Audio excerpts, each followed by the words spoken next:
¿Ya la apuntaste? Bien. Entonces, ¿ya? Ok. Bienvenidos a la clase.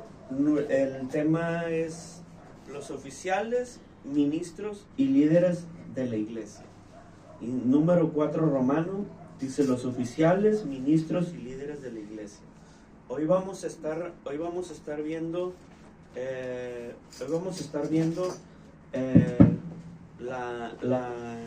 el liderazgo, para qué es, cuáles son los líderes que pone el Señor, amén, y quién los pone y todo eso, ¿no? Vamos a estar viendo la organización ministerial de la iglesia, ¿ok? ¿Para qué Dios pone los líderes? ¿Para qué Dios pone los servidores? Amén. Y el tema, si no lo he apuntado, los oficiales, ministros y líderes de la iglesia. Empezamos con Hechos 6.1. Hechos 6.1 dice: en aquellos días, creciendo el número de los discípulos, hubo murmuración de los griegos contra los hebreos, de que sus viudas eran menospreciadas en el ministerio cotidiano. Ok, primeramente cabe recalcar que la cabeza de la iglesia, estamos viendo hasta ahorita, es la clase de la teología de la iglesia, eclesiología. Entonces estamos viendo hasta ahorita que Cristo es la cabeza de la iglesia, ¿verdad? Es lo que hemos estado viendo, y que la iglesia no son 4 paredes ni 4 muros. La iglesia somos usted y yo. También mirábamos que la iglesia no es ninguna denominación, sino somos nosotros, el cuerpo de Cristo. Nosotros, las personas, somos los que somos la iglesia de Dios, amén. Entonces vemos cómo Hechos 6.1, bueno, en el mismo tema que estamos viendo, vemos entonces, vamos a ver ahora que la iglesia, a pesar de que Cristo es la cabeza de la iglesia terrenalmente hablando está liderada por hombres, y está liderada por hombres que se equivocan, hombres que cometen errores, hombres del día a día, mujeres del día a día que fallan. Nosotros no sé de dónde sacamos esa expectativa de que el líder tiene que ser totalmente perfecto. Sabemos que un día vamos a alcanzar la perfección, sabemos que un día vamos a alcanzar, dice la Biblia, estar a la altura del varón perfecto, así dice la escritura exactamente. Entonces sabemos que un día vamos a estar a esa altura del varón perfecto, pero por lo pronto apóstoles, profetas, levitas, misioneros, maestros, pastores, todos ministros del altar, todos estamos en un proceso de santificación. Entonces, tengo así como tengo esa iniquidad a veces en nuestra vida, que nos hace equivocarnos, ese antiguo hombre que a veces quiere salir, que a veces quiere florecer, y nos equivocamos, y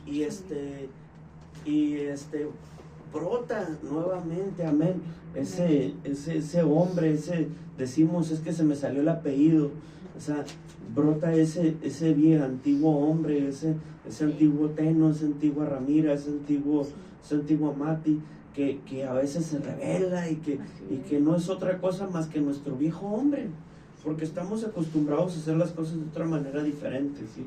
Entonces, la iglesia está liderada por hombres y mujeres que se equivocan. Pero dice la escritura que los dones son irrevocables. Eso quiero que quede bien asentado, porque estamos hablando de la iglesia de Dios.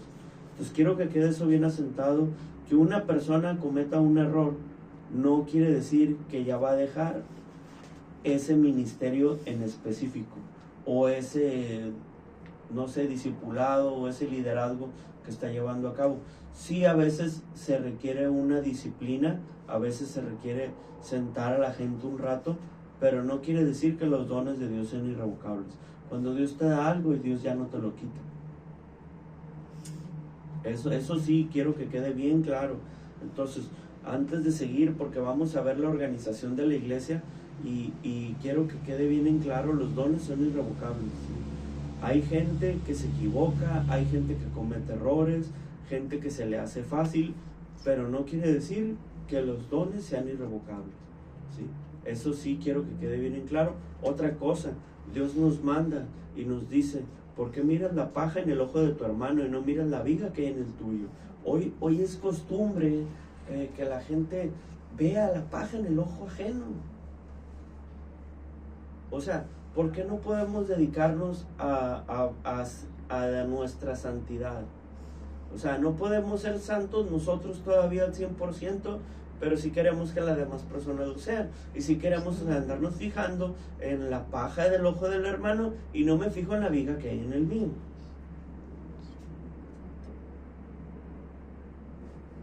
¿Sí? Entonces, vemos cómo, otra vez en vamos a ver varios puntos.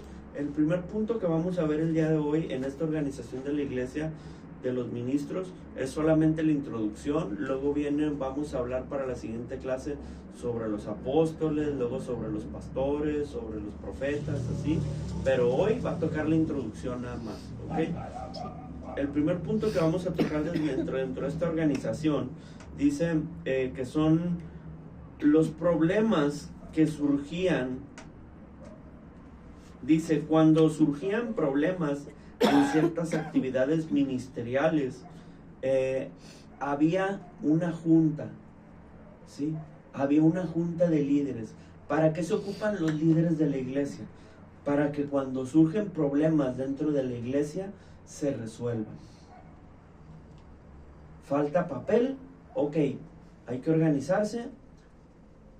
Del fondo de la iglesia, o no sé de dónde se sacan de ahí, ven cómo se puede poner ese dinero, y entonces ya van quién va a ir y se organizan para que se supla la falta de papel dentro de la iglesia.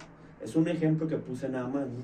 O sea, pero para cierto, por ejemplo, en este Hechos 6.1 estamos viendo un problema que se lleva a cabo porque las viudas de los griegos, en aquel entonces la iglesia mantenía a las viudas, se les daba una ofrenda, se les daba una canasta básica, se les daba para que se mantuvieran durante la semana, para que subsistieran durante todo ese tiempo, amén. Entonces, las viudas de los griegos decían que sus viudas estaban desatendidas, y que los discípulos de Jesús, los 12 ahora, en el primero eran 11 porque murió Judas, entonces, pero luego se hacen 12. Entonces esos discípulos estaban desatendiendo a las viudas, estaban desatendiendo a las viudas, ¿me lo conectas? Estaban desatendiendo a las viudas de los judíos, de los griegos, y que solo estaban atendiendo a las viudas de los judíos, amén. Entonces vemos cómo aquí resuelven los apóstoles un problema que se estaba llevando a cabo dentro de la iglesia. Entonces dicen los discípulos, no es justo que nosotros dejemos de orar, de ayunar y de ministrar en el servicio de Dios, enfrente en el púlpito, para poder ir a servirles las mesas a ustedes. No es justo, porque uno de los trabajos del pastor, del profeta, del apóstol, no sé de quién sea, en el liderazgo, es orar por la iglesia. Ese es su trabajo principal. Entonces, no es justo, dice la Escritura, que los ministros dejen la oración, dejen el ayuno, dejen la administración por ir a encargarse a servir las mesas. No es justo que se dejaran de hacer eso. Entonces ahí es donde se ponen de acuerdo para ver cómo van a solucionar ese problema. Amén. Es el primer punto. El segundo punto lo vamos a ver en Hechos 2:46. Hechos 2:46.